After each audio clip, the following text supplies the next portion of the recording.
لا حول ولا قوة الا باللہ العلی العظیم۔ اعوذ باللہ من الشیطان اللعین الرجیم۔ بسم اللہ الرحمن الرحیم۔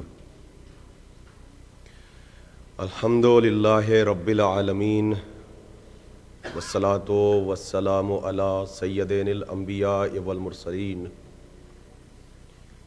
سیدنا و نبینا و شفیعنا ابی القاسم محمد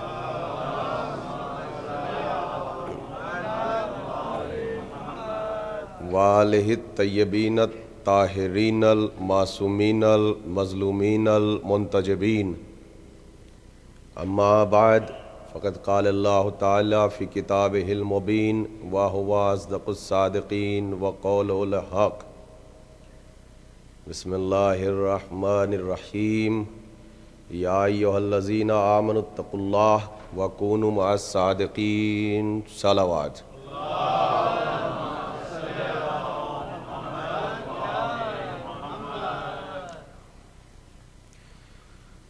ایک موضوع مسلسل ہے جس کے ذیل میں گفتگو کا سلسلہ جاری و ساری ہے، اور اسی کے سلسلے میں میں اپنے معروضات کو ثواباً اور تبرکاً آپ حضرات کی خدمت میں انتہائی اختصار کے ساتھ بیان کرنے کی سعادت حاصل کر رہا ہوں۔ شہزادی کونین سلام اللہ علیہا آپ تمام حضرات کو اور ہمیں صحت و سلامتی، زندگی اور تندرستی اور طول عمر عطا فرمائے، اور ہر قسم کی اور ہر طریقے کی قید و مشقت سے محفوظ فرمائے، اور جو قید و مشقت میں مبتلا ہیں انہیں قید و مشقت سے رہائی عطا فرمائیں، اور سب کو ہر قسم کی حادثات سے، بلاؤں سے، ایکسیڈنٹ سے محفوظ فرمائیں۔ آپ حضرات مل کے بآواز بلند صلوات پڑھیں، محمد و آل محمد۔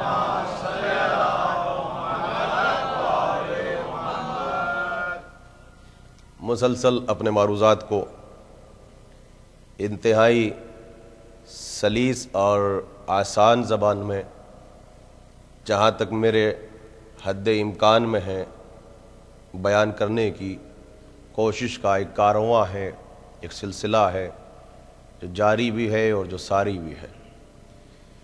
بعد مجلس مسلسل میرے کانوں تک یہ آواز آتی رہتی ہے کہ ہمیں مجلس میں ضرورت ہے کہ ہم لغت لے کے بیٹھیں یا ڈکشنری لے کے بیٹھیں، تو مجھے تو اس بات کا احساس نہیں ہے، لیکن سامعین بار بار یہ شکایت کر رہے ہیں کہ زبان سخت ہے، جب تک کہ میں نے تو ابھی تک کوئی لفظ میرے خیال سے ایسا استعمال نہیں کیا کہ جس کے ذریعے لغت کی ضرورت پڑ جائے۔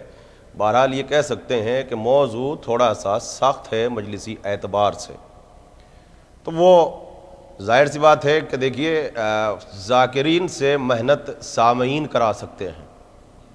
اگر سامعین اپنے معیار کو بلند نہیں کرنا چاہتے تو پھر اگر ہم وہی باتیں بیان کر کے آپ کے سامنے سے چلے جائیں تو آپ سب کے سب داد و تحسین بھی دے کے جائیں گے، ہاتھ بھی ملا کر جائیں گے، لیکن اس کے بعد جب پوچھا جائے گا تو پھر کہیں گے صرف لفاظی تھی، میسج کیا دیا۔ تو اگر یہ چاہتے ہیں، اسی معیار کو باقی رکھنا چاہتے ہیں، تو پھر ہم وہ سب بھی پڑھنا چاہتے ہیں، جانتے ہیں جو آپ سننا چاہتے ہیں۔ لیکن بہرحال جب میری کوشش ہے کہ تھوڑا سا ممبر کے معیار کو بلند کیا جائے، تو مشکل کشا کو وسیلہ بنا کر آپ بھی مجلس کو سننے کی کوشش کریں، انشاءاللہ منزلیں آسان سے آسان تر ہوتی چلی جائیں گی۔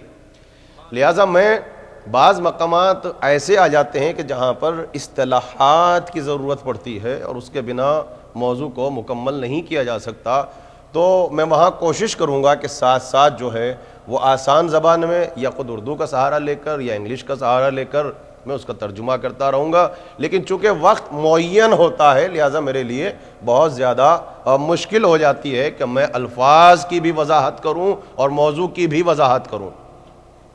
کل کی مجلس میں جو معروضات آپ کی خدمت میں بیان کرنے کی ہم نے سعادت حاصل کی تھی وہ نظام حکومت تھا، یعنی نظام حکومت، ایڈمنسٹریشن اور اسلامک ایڈمنسٹریشن عصمت کے آئینے میں، امامت کے آئینے میں.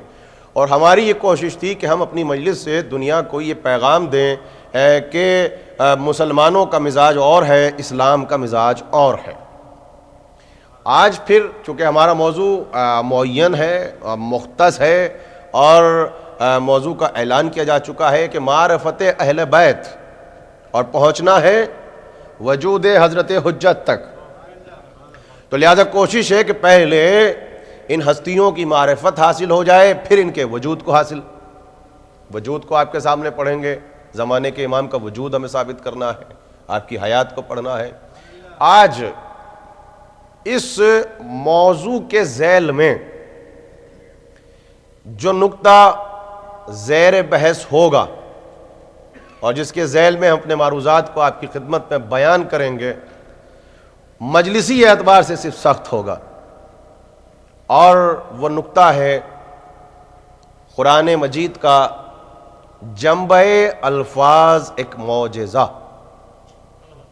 بس یہ ایک نقطہ موضوع اذان عالیہ میں محفوظ ہو گیا. قرآن مجید کا جنبہ الفاظ ایک معجزہ. اب اس کو آسان کر دیں کہ قرآن مجید میں جو الفاظ استعمال ہوئے ہیں وہ الفاظ کے اعتبار سے بھی معجزہ ہیں، اور ان الفاظ کے جو معنی ہیں تو قرآن معنی کے اعتبار سے بھی ایک معجزہ ہے. ایک ایک لفظ بھی معجزہ ہے، اس کا ایک ایک معنی بھی معجزہ ہے. اب یہاں سے آغاز بیان ہے ہماری مجلس کا. جو صاحبان نظر ہیں، جو دانشور حضرات ہیں، جو مفکرین ہیں، جو مبصرین ہیں، یا یہ کہیے جو اہل علم کی ایک جماعت ہے. ظاہر سی بات ہے کہ یہاں بیٹھے ہیں حضرات، یہی اہل علم ہیں. تو اہل علم کی ایک جماعت کا خیال یہ ہے، نظریہ یہ ہے، مفکرین یہ کہتے ہیں، مبصرین یہ کہتے ہیں، دانشور افراد یہ کہتے ہیں کہ انسان جس ماحول میں زندگی بسر کرتا ہے اور جس ماحول کو اپنے اطراف میں دیکھتا ہے اور جس زمانے میں زندگی بسر کرتا ہے، دیکھیے ایک ایک لفظ کو تول تول کے بول رہا ہوں آج. انسان جو ماحول اپنے اطراف میں دیکھتا ہے، جس ماحول میں انسان اپنی زندگی کو بسر کرتا ہے، جیسا ماحول اس کی نگاہوں کے سامنے ہوتا ہے، اسی سے انسان کے خیالات مرتب ہوتے ہیں، اسی سے انسان کی فکر کا آغاز ہوتا ہے، اور وہیں سے انسان کے نظریات کا آغاز ہوتا ہے، وہیں سے انسان کی آئیڈیالوجیز کا آغاز ہوتا ہے، وہیں سے عقیدوں کے سفر کا آغاز ہوتا ہے. جیسا انسان، یعنی اللہ نے، دیکھیے بہت اہم گفتگو قسم خدا کی، اور آج پھر کسی بھی مکتب فکر سے مسلمان کا تعلق ہو اسے میری مجلس میں لائیے یا سی ڈی اس تک پہنچائیے. اگر وہ علم دوست ہے تو یہ کہہ کے آج کی مجلس کے بعد اٹھے گا کہ علم کے اوپر سب سے بڑا احسان اس منبر کا ہے. بس کسی بھی مسلمان کو میری آج کی اس مجلس میں لا کے آپ بٹھائیے. ہم بتا رہے ہیں کہ جیسا ماحول، جیسا زمانہ، جیسا اطراف کا ماحول آپ نے دیکھا، جس زمانے میں آپ زندگی بسر کرتے ہیں، اس سے آپ کے خیالات مرتب ہوتے ہیں. یہاں سے انسان کی فکر کا آغاز ہوتا ہے، یہیں سے نظریات کا آغاز ہوتا ہے، یہیں سے آئیڈیالوجیز کا آغاز ہوتا ہے، یہیں سے عقیدوں کا سفر شروع ہوتا ہے. پھر جب نظریات کا آغاز ہوتا ہے تو جو پہلی چیز انسان کو ملتی ہے اس کا نام ہے جہان بینی. جب جہان بینی آتی ہے تو یہاں سے آتا ہے ایک سلسلہ، اسے کہتے ہیں جہان شناسی. جہان بینی اور جہان شناسی کیا ہے؟ جو میں نے لفظ استعمال کیا، تفسیر کلی جہان، یعنی آپ کی زبان میں کہیں گے انڈرسٹینڈنگ آف یونیورس. تو جیسا ماحول ویسے خیالات. بھائی سم اپ کر کے تو گفتگو سمجھ میں آ رہی ہے نا. جیسا زمانہ جیسا ماحول، یعنی انسان کے خیالات مقید ہوتے ہیں زمانے میں، انسان کی فکر گھری ہوئی ہوتی ہے زمانے میں. یعنی ان الفاظ کو میں الفاظ بدل کے یہ بیان کر دوں کہ انسان کی گفتگو زمانے کا آئینہ ہوتی ہے. تو جیسا ماحول ویسے خیالات. اچھا، جب خیالات مرتب ہوتے ہیں، جب فکر کا آغاز ہوتا ہے، اب دوسرا جملہ سنیے، پھر انسان اپنے خیالات اور اپنی فکر کا اظہار کبھی اپنی زبان سے کرتا ہے، کبھی اپنے بیان سے کرتا ہے، کبھی اپنے قلم سے کرتا ہے، کبھی اپنی تقریر سے کرتا ہے. دیکھیے، پہلی منزل زمانہ جو اطراف کا ماحول ہے، دوسری منزل خیالات مرتب ہوئے، تیسری منزل پھر ان خیالات کا اظہار، چاہے زبان سے چاہے قلم سے. اسی لیے کہا جاتا ہے کہ انسان کی گفتگو زمانے کی عکاسی کرتی ہے، انسان کی گفتگو زمانے کا آئینہ ہوتی ہے. کیوں؟ کہا کہ کیونکہ انسان ماورائے زمانہ گفتگو نہیں کر سکتا. نہ انسان ماورائے زمانہ گفتگو کر سکتا ہے، نہ انسان ماورائے فوق العادہ گفتگو کر سکتا ہے. یعنی انسان کی گفتگو مقید ہے زمانے میں. جیسا زمانہ ویسے خیالات، جیسا ماحول ویسی فکر، جیسی فکر ویسا اظہار. اس کا اظہار چاہے قلم سے کرو چاہے اپنی تقریر سے کرو، لیکن خیالات ہے مقید زمانے میں. انسان کی گفتگو زمانے کا آئینہ، انسان کی گفتگو زمانے کی عکاسی. یہاں تک ہمارا بیان پہنچا. اب ہم یہاں سے وہ سلسلہ کہ یہ تمہید میں نے آج کی اس مجلس میں کیوں باندھی. قرآن مجید کا جمع الفاظ ایک معجزہ. اب جتنے بھی مفکرین ہیں، جو دانشور افراد ہیں، وہ یہ کہتے ہیں کہ اسلام کے آنے سے پہلے اگر آپ جغرافیائی کیفیت دیکھیں عربستان کے علاقوں کی، اور آپ سرزمین عرب کا مطالعہ کرنا چاہیں، تو وہ زمانہ کون سا تھا بیفور 1400 ایئرس، 1400 برس پہلے، اسلام کے آنے سے پہلے عرب کا ماحول کیا تھا. یہ ہماری گفتگو ہے. سنیے، زمانہ وہاں کا محدود تھا. جب زمانہ محدود تھا تو وہاں کی فکر محدود تھی. جب فکر محدود تھی تو نظریات مقید تھے. انہوں نے محدود زمانے میں کیا دیکھا تھا؟ یا انہوں نے نخلستان دیکھے تھے، یا انہوں نے ریگستان دیکھے تھے، یا شاعری کا دور تھا، یا تیر دیکھے تھے، یا ترکش دیکھے تھے، یا تیتر اور بٹیر کی لڑائیاں دیکھی تھیں، خوبصورت گھوڑے دیکھے تھے، خوبصورت اونٹ دیکھے تھے. یہی تھا نا وہاں کا ماحول. ان کو اس بات کا بھی احساس نہیں تھا کہ سرزمین عرب کے بعد بھی ایک عالم ہے جو آباد ہے، بلکہ انہیں اس بات کا بھی احساس نہیں تھا کہ جزیرہ نما عرب کی جغرافیائی کیفیتیں کیا ہیں. انہیں اس بات کا احساس نہیں تھا کہ یونان کا فلسفہ کس منزل پہ ہے. وہ نہیں جانتے تھے کہ یونان میں علم شیمی، علم کیمیا، کیمسٹری، بوٹنی اور فزکس کا آغاز ہو چکا ہے. انہیں اس بات کا احساس نہیں تھا کہ آج سے 400 برس پہلے ارسطو تھا جو وہاں پہ گزرا ہے، سقراط کون تھا جو وہاں پہ گزرا ہے، افلاطون کون تھا جو وہاں پہ گزر چکا ہے، ان کے مکاتب فکر کیا تھے. انہیں اس بات کا احساس نہیں تھا. کیوں؟ ماحول محدود تھا تو فکر مقید تھی، تو نظریات اور عقیدے محدود تھے. موضوع مشکل ہے لیکن بات تو سمجھ میں آ رہی ہے نا. جیسا زمانہ ویسے خیالات، جیسے خیالات ویسا عقیدہ، جیسا عقیدہ ویسا اظہار. اس سے زیادہ آسان میں نہیں پڑھوں گا. اب سنیے، نہ انہیں اس بات کا پتا تھا کہ روم کی تہذیب کس منزلت پر ہے. اس زمانے میں جو ہند کا علاقہ تھا وہاں کتنے ادیان پائے جاتے ہیں، وہاں کتنے مکاتب فکر ہیں. وہاں ہر 10 قدم کے بعد ایک نئی زبان ہے، ہر 10 قدم کے بعد ایک نئی تہذیب ہے، ہر 10 قدم کے بعد ایک نیا تمدن ہے، ہر 10 قدم کے بعد ایک نیا مذہب ہے. انہیں اس بات کا احساس نہیں تھا کہ دنیا میں کیا ہو رہا ہے. تو آج مفکرین یہ کہتے ہیں، مدبرین یہ کہتے ہیں، یہ دانشور، یہ اہل علم، آپ ہی حضرات کا ایک طبقہ یہ کہتا ہے کہ اگر آپ یہ چاہتے ہیں، آپ یہ چاہتے ہیں کہ آج سے جو دور جاہلیت کا دور تھا، اس زمانے کا جو عرب ہے، آپ اس کی اسٹڈی کرنا چاہیں، اس کو سمجھنا چاہیں کہ ان کی تہذیب کیا تھی، ان کی فکر کیا تھی، ان کا نظریہ کیا تھا، ان کا طریقہ کیا تھا، ان کا سلیقہ کیا تھا، ان کا شعار کیا تھا. میں ایک لفظ کے مقابلے میں 10 لفظ استعمال کروں گا تاکہ بات آسان ہو جائے. تو دنیا یہ کہتی ہے کہ تم عربوں کے اس پرانے لٹریچر کو پڑھو. ہاں صاحبان علم تشریف فرما ہے، بس وہ ہاں کرتے رہیے.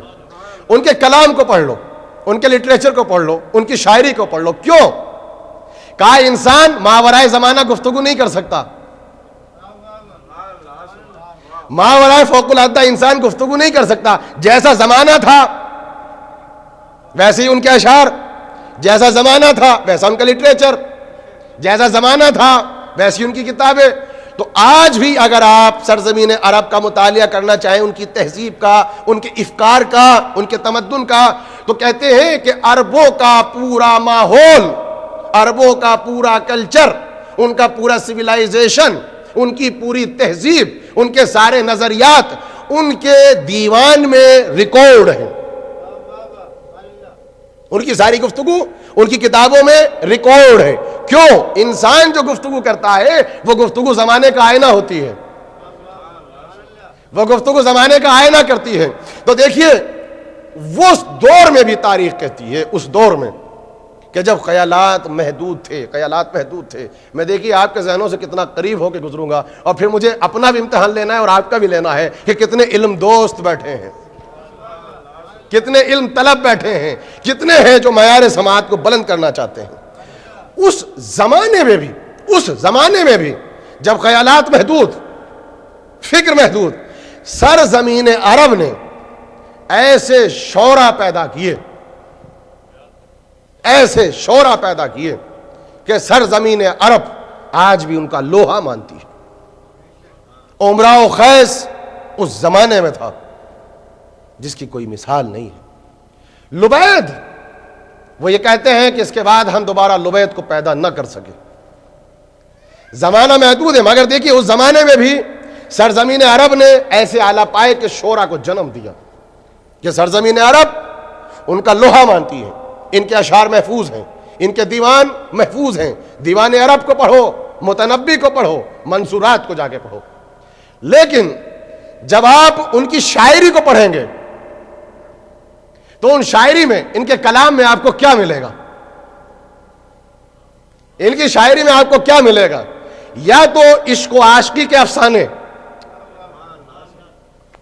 یا خوبصورت اونٹوں کا تذکرہ، یا نخلستان کا تذکرہ، ریگستان کا تذکرہ، خوبصورت گھوڑوں کا تذکرہ، خوبصورت اونٹوں کا تذکرہ، لڑائیوں کا تذکرہ، شجاعت کا تذکرہ، زبان کا تذکرہ، قبیلوں کا تذکرہ. یہ چیزیں ملے گی. کیوں؟ چونکہ انہوں نے اس زمانے میں ریگستان کے علاوہ کچھ دیکھا ہی نہیں تھا، نخلستان کے علاوہ کچھ دیکھا ہی نہیں تھا. خوبصورت اونٹ تھے، خوبصورت جانور تھے، بہترین قسم کی کھجوریں تھیں. تو جیسا زمانہ ویسے خیالات، جیسے خیالات ویسا اظہار. اب میں اس زمانے میں امراء و خیس کے دیوان سے ایک شعر نکال کے آپ کے سامنے پڑھ کے سنا دوں. دیوان عرب کا ایک شعر سنیے، اس کا ترجمہ. امراء و خیس ایک مقام پر انسان کی اولی العزمی کا تذکرہ کر رہا ہے.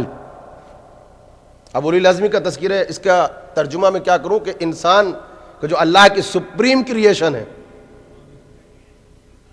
یعنی انسان کی اولی العزمی کا تذکرہ کر رہا ہے امراء و خیس. اسلام کے آنے سے پہلے جزیرہ نما عرب پر بیٹھ کر اپنے اشعار میں. تو وہ آغاز کیسے کرتا ہے گفتگو کا؟ یہاں سے سنیے آپ، جو میں نے محنت کی ہے. کہا میں ایک خوبصورت تیز رفتار اونٹنی کی پشت پہ سوار ہوں، اور وہ تیز رفتار اونٹ عرب کے ریگستان کو کراس کرتا ہوا جا رہا ہے. مگر آج اس اونٹنی کے قلب میں ایک انقلاب برپا ہو. اور وہ آج یہ فکر کر رہی ہے تفکرات کے سمندر میں غوطہ زن ہو کر کہ میرے قدموں کے نیچے جو عرب کا ریگستان ہے اس کی وسعتیں زیادہ ہیں، یا میری پشت پہ جو امراؤ خیس بیٹھا ہے اس کے دل کی وسعتیں زیادہ ہیں. بہترین الفاظ میں اس نے انسان کی اولی العزمی کا تذکرہ کیا، بہترین الفاظ میں، لیکن وسیلہ کس کو بنایا؟ اس سے بہترین انداز میں انسان کی اولی العزمی کا تذکرہ نہیں ہو سکتا تھا، مگر وسیلہ کس کو بنایا؟ اونٹ کو. وسیلہ کس کو بنایا؟ ریگستان کو. وسیلہ کس کو بنایا؟ نخلستان کو. کیوں؟ انسان ماورائے زمانہ گفتگو نہیں کر سکتا، انسان ماورائے فوق العادہ گفتگو نہیں کر سکتا. ہماری اور آپ کی گفتگو زمانے میں مقید ہوتی ہے. جیسے خیالات ہوتے ہیں ویسی فکر ہوتی ہے، جیسی فکر ہوتی ہے ویسا اظہار ہوتا ہے. ذرا سا دیکھیے، سماعت انشاءاللہ آسمان کو چھوئیں گے اس مجلس کے بعد، اور علمی نکات میں اضافہ ہوگا اور معرفت میں اضافہ ہوگا، چونکہ مجھے معرفت اہل بیت کو پڑھنا ہے. جنبہ الفاظ ایک معجزہ قرآن مجید کا. اب آپ کہیں گے امراء و خیز کا تذکرہ کیا. دیکھیے، اگر میں آپ کے سامنے اس منبر پر بیٹھ کے کچھ اشعار آپ کو پڑھ کے سناتا ہوں، حالانکہ میں اپنی مجلس میں کبھی شعر نہیں پڑھتا، چونکہ یہاں اپنا مواد ختم کرنے کے لیے وقت نہیں ہوتا، اشعار کا سہارا کہاں لیں ہے، اور پھر مجلس کا انداز اپنا الگ ہوتا ہے، تو میں کبھی اپنی مجلس میں اشعار سے سہارا نہیں لیتا. لیکن اگر میں آپ کے سامنے کچھ اشعار پڑھوں اور میں یہاں مجمع سے سوال کروں بتائیے شعر کس کا ہے، تو آپ نہیں بتا سکتے شعر کس کا ہے. لیکن اس شعر کچھ اشعار کو پڑھنے کے بعد آپ یہ ضرور بتا دیں گے کہ مولانا ہم شاعر کا نام نہیں بتا سکتے، لیکن یہ ضرور بتا دیں گے یہ شعر کس زمانے میں لکھا گیا. لٹریچر کی کتاب کس زمانے میں لکھی گئی ہم یہ ضرور بتا دیں. کیوں؟ کہ انسان کی گفتگو زمانے میں مقید ہوتی ہے. ارے کہاں ہے آپ؟ انسان کی گفتگو زمانے کا آئینہ ہوتی ہے، یعنی ہم ماورائے زمانہ گفتگو نہیں کر سکتے. ہمیں کتاب کے اوتھر کا نام نہیں پتا، ہمیں شاعر کا نام نہیں پتا، لیکن زمانہ آپ بتا دیں گے. اب میں ایک مشہور بیت اردو کی آپ کو پڑھ کے سناؤں. اردو کی مشہور بیت سنیے آپ. بہت اعلیٰ پائے ایک شاعر گزرے ہیں جس میں سے یہاں جو بزرگ طبقہ ہے انہوں نے ان سے استفادہ کیا ہوگا. ان کا نام گرامی ہے سمیل آفندی صاحب، ہے نا. تو ان کی ایک مشہور بیت ہے. اگر میں اس منبر سے یہ کہہ کے چلا جاؤں کہ یہ بیت آج سے 300 برس پہلے لکھی گئی تو اس مجمع میں کوئی میرا ایک سپورٹر نہیں ہوگا، کوئی ایک لبیک نہیں کہے گا. اگر میں نے اس بیت کے ساتھ کہا کہ یہ 300 برس پہلے لکھی گئی، وہ بیت کیا ہے؟ عباس نامور کا علم لے کر جائیں گے ہم، چاند پہ حسین کا غم لے کے جائیں گے. عباس نامور کا علم لے کے جائیں گے ہم، چاند پہ حسین کا غم لے کر جائیں گے. اب میں منبر سے کہہ کے جاتا ہوں کہ 300 برس پہلے لکھی گئی، تو آپ کہیں گے نہ، انسان کے دماغ کی سب سے بڑی کمزوری یہ ہے، انسان کی طبیعت اور فطرت کی سب سے بڑی کمزوری یہ ہے کہ یہ ماورائے زمانہ گفتگو نہیں کر سکتا. جیسا زمانہ ویسے خیالات. اب ایک نوجوان بھی اٹھ کے یہاں سے کہہ سکتا ہے جسے ذوق نہیں ہے شاعری کا کہ مولانا میں یہ نہیں بتا سکتا کہ یہ شعر تخلیق کس کی ہے، مگر اتنی گواہی دیتا ہوں ادارے جعفریہ میں کہ یہ شعر یا تو اس وقت لکھا گیا کہ جب انسان چاند پہ پہنچنے کی کوشش کر رہا تھا، یا اس وقت لکھا گیا جب انسان چاند پر قدم رکھ چکا تھا.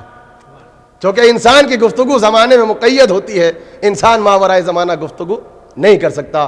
بس یہ تھا میرا آج کی اس مجلس کا موضوع، جس کے لیے میں نے اپنے سننے والوں کو زحمت دی. اب میں نے اپنے اس کارواں کو، اس قافلے کو اس مقام پہ روکا. دیکھیے بات سمجھ میں آ گئی. یعنی انسان ماورائے زمانہ گفتگو نہیں کر سکتا. اسی ماحول میں 1400 برس پہلے، دیکھیے آپ کے ذہنوں سے کتنا قریب ہو کے گزروں گا، کہ جب زمانہ محدود تھا، خیالات مقید تھے، فکر قید تھی، انسان کی فکر محبوس تھی، انسان حبس میں زندگی گزار رہا تھا،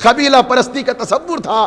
اسی زمانے میں, اسی محدود زمانے میں, یونان میں نہیں, روم میں نہیں, مغرب کے علاقوں میں نہیں, اسی علاقے میں, اسی ریگستان میں, اسی نخلستان میں, وہیں پر جہاں اونٹوں کا تذکرہ تھا, کلام الہی کی آیات کا نزول شروع ہوا.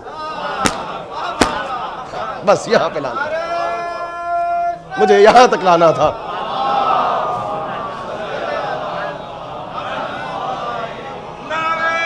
مولا سلامت رکھے. مشکل ہے لیکن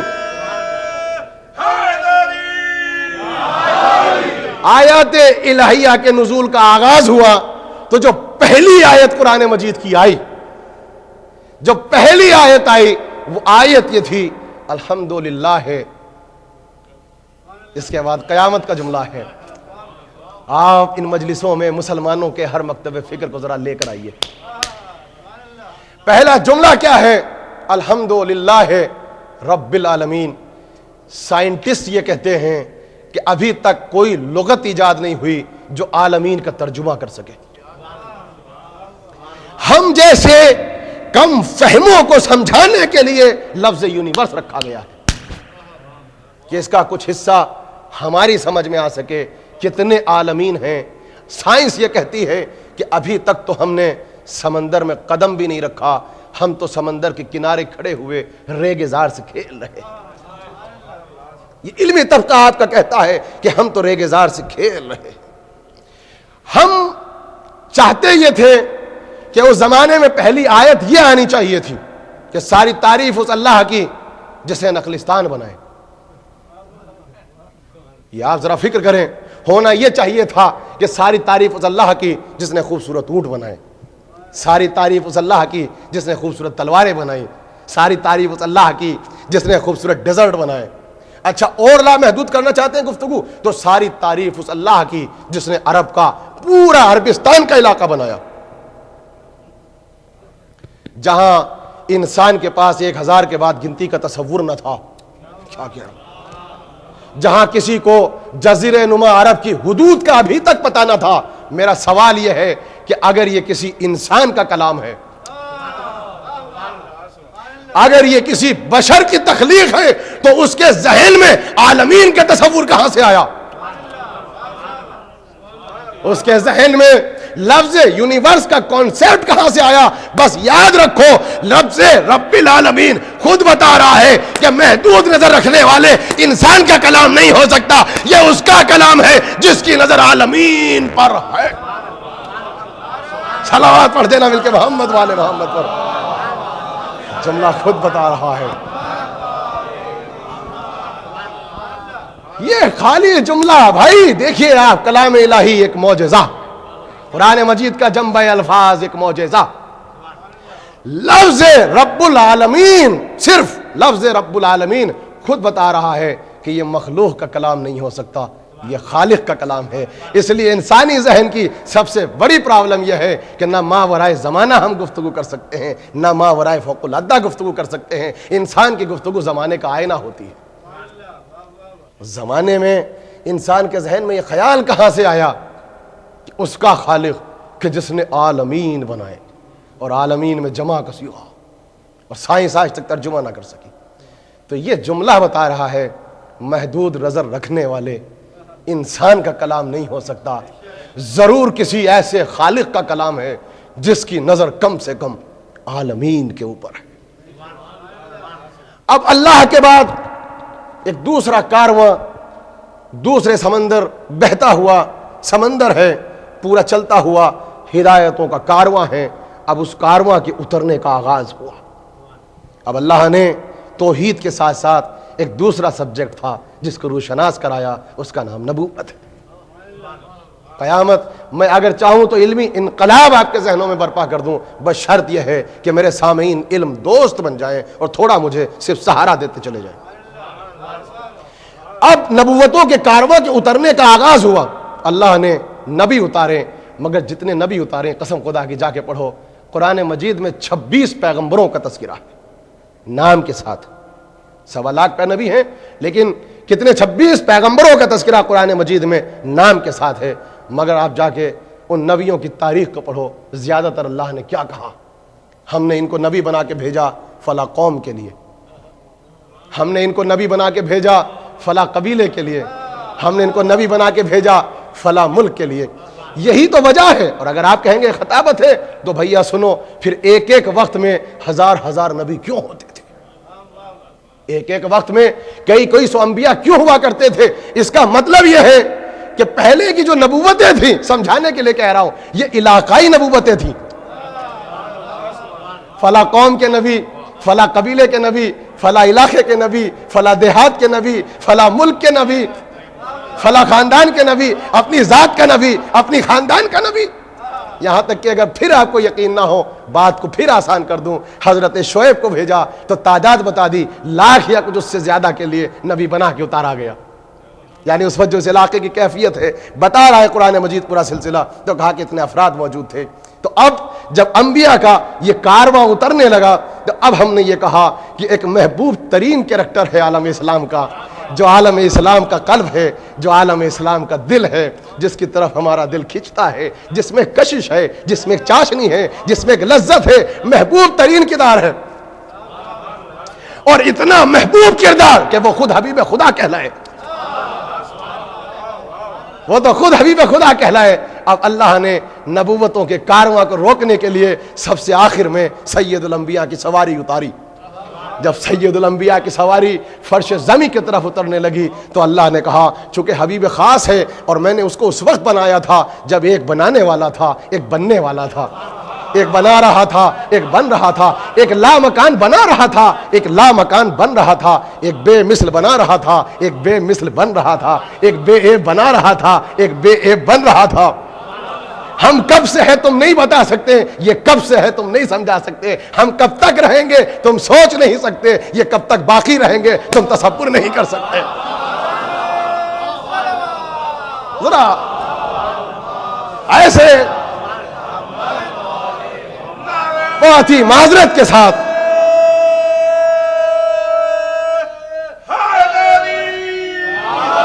میں شکر گزار ہوں آپ حضرات کا کہ واقعاً اتنے مشکل موضوع میں جس طریقے سے میرے مجمع کا آج ایک سامع میرے ساتھ ہے، چہروں سے اندازہ ہے ایک سامع آج میرے ساتھ میں ہے. اس کا مطلب یہ ہے مجمع علم دوست ہے. اب دیکھیے گا تو جب حبیب آخر کو اتارا تو حبیب آخر کا قصیدہ پڑھنے کے لیے ہم جیسے شعراء کا انتخاب نہیں کیا، کہا کہ میں خود اپنے حبیب خاص کا تعارف کراؤں. تو میں نے اس انتخاب کے ساتھ کلام الہی کو، قرآن مجید کو ادارے جعفریہ میں آنے کے بعد کھولا کہ اب اللہ کہے گا میرے حبیب میں نے تم کو نبی بنا کے بھیجا مکے والوں کے لیے، میرے حبیب میں نے آپ کو نبی بنا کے بھیجا مدینے والوں کے لیے. اچھا نہیں زیادہ محبوب ترین کریکٹر ہے تو اور وسعت دے دے، میں نے تمہیں نبی بنا کے بھیجا صرف مکے والوں کے لیے نہیں، سارے عربستان کے لیے، سارے عرب کے لیے. اور ترقی دے دے پروردگار کہ میں نے نبی بنا کے بھیجا یہ سارے انسانوں کے لیے. مگر حیرت کی انتہا نہ رہی، تحیر انسانیت کی انتہا نہ رہی. انسان کی فکر مجبور ہو گئی ایک مقام پہ جانے کے بعد کہ جب میں نے اس کا تذکرہ دیکھا تو پہلی آیت ملی وَمَا أَرْسَلْنَاكَ إِلَّا رَحْمَةً لِّلْعَالَمِينَ. اے میرے حبیب میں نے آپ کو رحمت بنا کے بھیجا، نہ مکے والوں کے لیے، نہ روم والوں کے لیے، نہ مدینے والوں کے لیے، نہ ایران والوں کے لیے، میں نے رحمت بنا کے بھیجا عالمین کے لیے. اب آپ کیف محسوس کریں گے جن الفاظ کا سہارا لے کر، جن الفاظ کا سہارا لے کر اس نے اپنی وحدت کا تعارف کرایا، بالکل اسی لفظ کو وسیلہ بنا کر اس نے اپنے حبیب کا تعارف کرایا. کہ دیکھو جملہ سنو گے جو سمجھ سکے وہ سمجھے، جو نہ سمجھ سکے اسے خدا سمجھے. کہ دیکھو جہاں جہاں تک اللہ کی ربوبیت کا تصور ہے وہیں وہیں تک ان کی رہبریت کا تصور، جہاں جہاں ربوبیت ہے،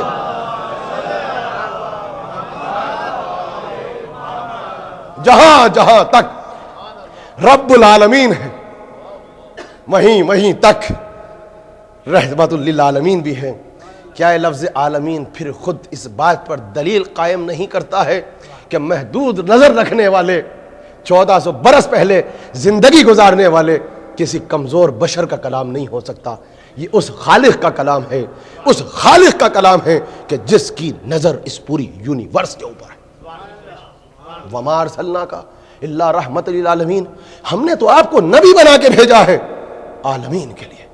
اب یہاں سے سوالات کا ایک کارواں ہے، اب اس کا آغاز ہوگا۔ ہم نبوتوں پہ شک نہیں کیا کرتے کیونکہ ہم ان کی نسلوں سے نہیں ہیں، ہم اس کے ماننے والے ہیں جو یقین کل کی منزلت میں زندگی گزارتا تھا، مگر چونکہ علم دوست ہیں تو سوال ہے جو ذہنوں کو پریشان کرتا ہے۔ اور اب یہ خاص جملہ میرے ان نوجوانوں کے لیے ہے کہ جو علم دین کے ساتھ ساتھ جو ہیں وہ جدید علوم کے اوپر بھی کڑی پکڑ رکھتے ہیں۔ میرا سوال اللہ سے ہے علم دوستی کی طلب کی خاطر کہ پروردگار جب تو نے ہر نبی کو بھیجا تو تو نے ان کے دائرے نبوت کو سمیٹا کیوں؟ ان کے دائرے نبوت کو سمیٹا کیوں؟ اور جب تو نے اپنے حبیب آخر کو بھیجا تو ان کے دائرے نبوت کو تو نے اتنی وسعت کیوں دی؟ اتنی وسعت کیوں دی؟ کہا کہ کسی ایک عالم کے نہیں، سارے عالمین کے نبی۔ کیا پروردگار کا پہلی بات تو یہ سنو کہ ہم خالق ہیں، ہمارے پاس تکامل ہے، ہم ترقی پسند ہیں، تنزلی پسند نہیں ہیں۔ کیا عرض کرتا ہوں؟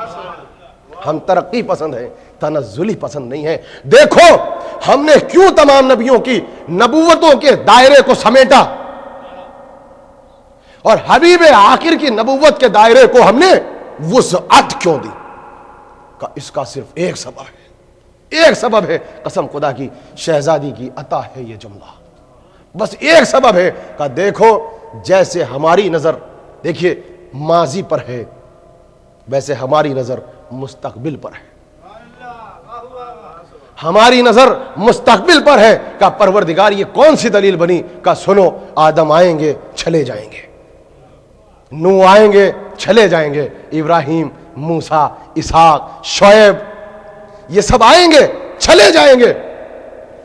ان کی کسی امت میں، ان کی کسی نیشن میں یہ صلاحیت نہ ہوگی کہ وہ اپنے آپ کو زمینوں سے اٹھا کے کہکشاؤں تک لے جائیں،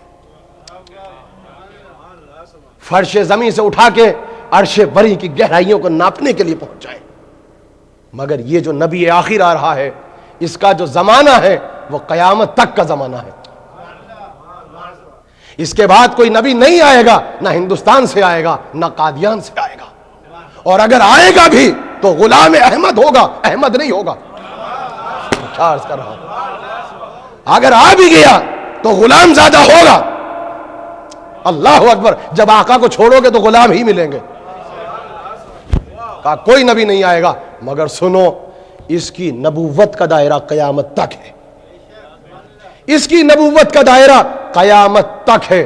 ہم جانتے ہیں کہ اس کے زمانے کی امتوں میں وہ صلاحیتیں ہوں گی، وہ نمو ہوگا، فکر اس منزل پر ہوگی کہ اس بات کی گنجائش ہے کہ یہ اپنے آپ کو زمینوں سے اٹھا کر دوسرے پلانٹس پہ لے جائیں، یہ دوسرے سیاروں پہ چلے جائیں۔ ہو سکتا ہے کہ یہ تو دوسرے نظام شمسی کو تلاش کر لیں، ہو سکتا ہے یہ تو مریخ پہ پہنچ جائیں، ہو سکتا ہے یہ تو کہکشاؤں پہ پہنچ جائیں، ہو سکتا ہے دوسرے سیاروں پہ جا کے حیات کے تصور کو تلاش کر لیں، حیات کے کانسیپٹ کو تلاش کر لیں۔ کہ پروردگار تلاش کر لینے دیں کہ انسان کی جو طبیعت ہے اس میں بت ہے، اس میں تکبر ہے، اس میں تکبر ہے، ہم خالق فطرت ہے۔ جب یہ اٹھیں گے زمین سے کہکشاؤں کی طرف کارواں چلے گا تو پہلا حملہ مذہب پہ ہوگا، یہ کہیں گے اسلام کو خدا حافظ۔ ارے کہاں ہیں آپ؟ مذہب کو خدا حافظ، نبی آخر کو خدا حافظ۔ ہم نے وہ زمین ہی چھوڑ دی جہاں کے لیے آپ نبی بن کے آئے تھے، ہم نے وہ خطہ ہی چھوڑ دیا جہاں کے لیے آپ کو پیغمبر بنا کے بھیجا تھا، ہم نے وہ دنیا ہی چھوڑ دی جہاں کے لیے آپ کو ہادی بنا کے بھیجا تھا۔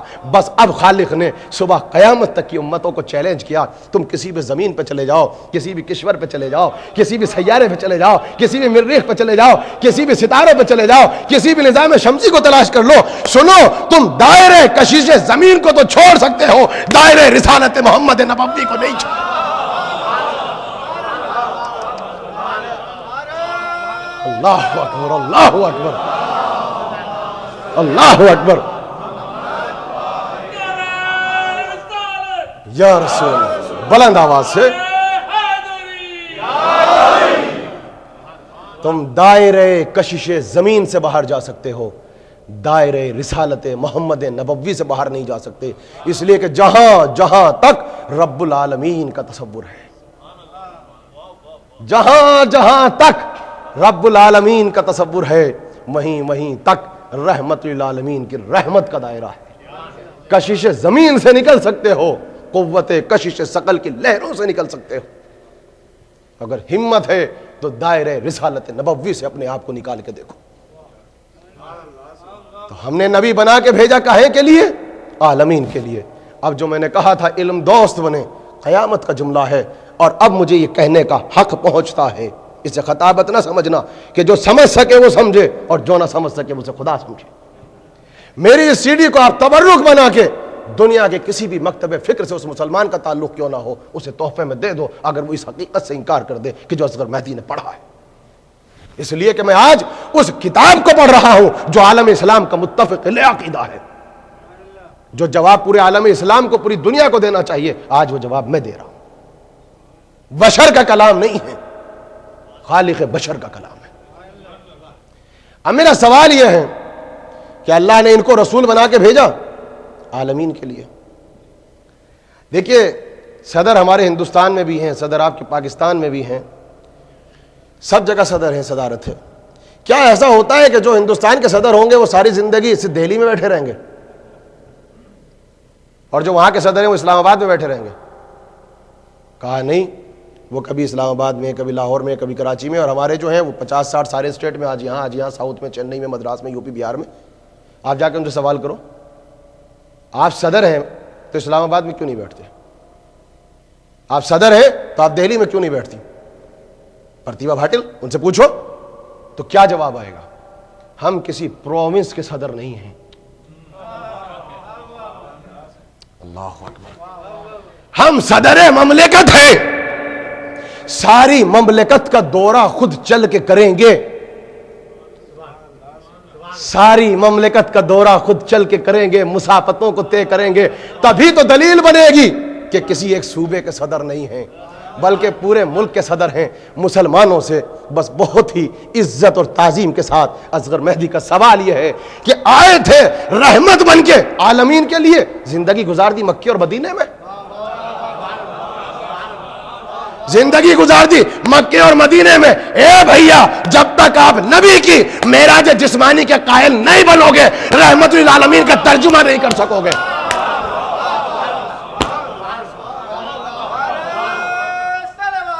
ترجمہ نہیں کر سکو گے، ترجمہ۔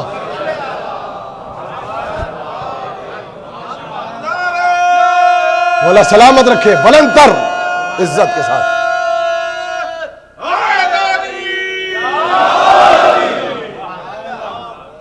یہ عالم اسلام، اور یہاں پہ آ کے جملہ کہنے کو دل چاہتا ہے کہ نبی کی معراج جسمانی کو ماننا یہ شیعت کا عقیدہ نہیں ہے، قرآن کے ترجمے کی ضرورت ہے۔ ہماری ضرورت نہیں ہے، قرآن کو اپنی تفسیر کی ضرورت ہے۔ کہا کہ ہم اپنے آپ کو اٹھائیں گے اس زمین سے، ہم دوسرے سیاروں پہ جائیں گے، دوسری کہکشاؤں پہ جائیں گے، آسمان اول سے لے کے ہفتم تک جائیں گے، کعبہ قوسین پہ جائیں گے، ملائکہ سے ملاقات کریں گے، ان کو نماز پڑھائیں گے، انبیاء کے سارے کارواں کا چلتے ہوئے اپنی آنکھوں سے دیکھیں گے، تبھی تو قرآن کو تفسیر ملے گی کہ ہم یہاں والوں کے بھی رسول ہیں، ہم وہاں والوں کے بھی رسول ہیں۔ صلوات پڑھ دیں مل کے محمد والے محمد پر۔ یہ ہے معراج جسمانی۔ اس میں اختلاف کیا ہے؟ معراج جسمانی کی حقیقت سے انکار نہ کرو۔ انسان کی ترقی اور انسان کے تکامل اور انسانیت کی پیش رفتی کا نام جو ہے وہ معراج، انسانیت کی بلندی اور انسانیت کے اولو العزم ہونے کی سب سے بڑی نشانی اور دلیل جو ہے وہ معراج جسمانی۔ یہ ہے معراج۔ قرآن کی آیت کی ضرورت ہے، یہاں والوں کے بھی نبی ہیں، ہم وہاں والوں کے بھی نبی ہیں۔ اب اس میں پرابلم کیا ہے معراج جسمانی سے؟ آپ انکار کیوں کرتے ہیں؟ دیکھیں معرفت اہل بیت، پھر وجود تک پہنچیں گے۔ قیامت کا جملہ اگر آپ سے محفوظ کر سکیں، اب جو جملہ آ رہا ہے پھر آپ کا نوجوان طبقہ یہ گواہی دے گا اور منزل شہید میں آئے گا، یعنی گواہ بنے گا۔ آپ دیکھیے معراج جسمانی سے آپ انکار کیوں کرتے ہیں؟ معراج جسمانی رسالت کے معجزے کا نام ہے. تو کیا اللہ نے صرف رسول اللہ کو معجزہ دیا؟ کیا کسی اور نبی کو معجزہ نہیں ملا؟ نوجوان صرف گواہی دیں گے، بزرگ صرف حوصلہ افزائی فرمائیں گے، صرف حوصلہ افزائی فرمائیں. کیا کسی نبی کو معجزہ نہیں دیا؟ کہانی جتنے پیغمبر آئے ان سب کو معجزہ دیا، چونکہ معجزہ دلیل ہوتا ہے اپنی عصمت کو ثابت کرنے کے لیے. مگر سنو نوجوانوں، اللہ نے جب کسی نبی کو معجزہ دیا تو اس کے زمانے کے مطابق دیا. خدا کا شکر ہے آج میرا ایک ایک سامع بول رہا ہے. اللہ نے جب کسی نبی کو معجزہ دیا تو اس کے زمانے کے مطابق دیا، اس لیے کہ یہ عقیدے کا تقاضا نہیں تھا، یہ اللہ کی عدالت کا تقاضا تھا. جناب موسیٰ آئے تو جادوگری کا زمانہ تھا، جناب موسیٰ کو عصا کا معجزہ دیا، ایسا معجزہ کہ اگر ہم چاہیں تو عصا کو اژدہا بنا سکتے ہیں اور سارے جادوگروں کے اوپر اس کو غالب کر سکتے ہیں، تمہیں مغلوب کر سکتے ہیں، چونکہ زمانے کی ضرورت وہی معجزہ تھا. اس کے بعد نبوتوں کا سلسلہ بڑھا. عیسیٰ کا زمانہ کون سا ہے نوجوانوں؟ میڈیکل سائنس اپنے عروج پہ تھی، اپنے عروج پہ تھی. تو اللہ نے کیا کہا کہ میڈیکل سائنس اگر عروج پہ ہے تو نبوت کے اوپر کبھی غالب نہ آنا. تم بیمار کو شفا دے سکتے ہو، تم مردے کو زندہ نہیں کر سکتے. تم پتھر کے بت بنا سکتے ہو لیکن تم اسی مٹی سے پرندے بنا کے پھونک مار کے اس کی تخلیق نہیں کر سکتے. لہذا چونکہ میڈیکل اپنی ترقی پہ تھا، علم جدید اپنی ترقی پہ تھا، تو عیسیٰ کو میڈیکل سائنس کا معجزہ دیا گیا. اب یہاں پر آ کے میرا سوال اتنا سا ہے، ہاتھ جوڑ کے پوچھتا ہوں آپ کو خدا حسین کا واسطہ، یہ بتاؤ رسول کا زمانہ کون سا ہے؟ اگر کسی نے یہ کہا آج سے 1400 برس پہلے تھا تو پھر میرا سوال ختم، مجلس بھی ختم. پھر نبی چاہیے. اور اگر قرآن خود یہ کہے کہ ان کا زمانہ صبح قیامت تک کے لیے ہے، ان کا زمانہ صبح قیامت تک کے لیے ہے، تو عدالت کا تقاضا کیا تھا کہ کوئی ایسا معجزہ ملے جو صبح قیامت تک کے زمانے کے مطابق ہو. ایسا معجزہ دے، ایسا معجزہ دے جو صبح قیامت تک کے زمانے کے مطابق ہو، تاکہ عدالت کے تقاضے پہ پیغمبر کھڑا اتر سکے. بس آواز آئی، ہم تم سے پوچھتے ہیں آج کا زمانہ کون سا ہے؟ آج کا زمانہ کون سا ہے؟ تو سنو، آج کا زمانہ ہے تیز رفتار سواریوں کا، آج کا زمانہ ہے پیش رفت کرتا سواریوں کا، آج کا زمانہ ہے خلا باز سواریوں کا، آج کا زمانہ ہے خلاؤں کو تسخیر کرنے کا، آج کا زمانہ ہے مریخ اور کہکشاؤں پہ جانے کا. بس اللہ نے یہی چیلنج کیا کہ پھر نبوت کے اوپر خود کو غالب نہ کرنا.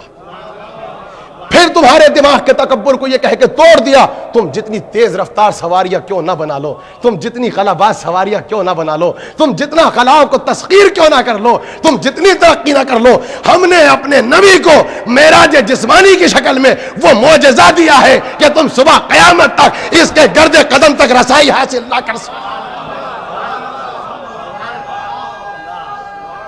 صبح قیامت تک کے لیے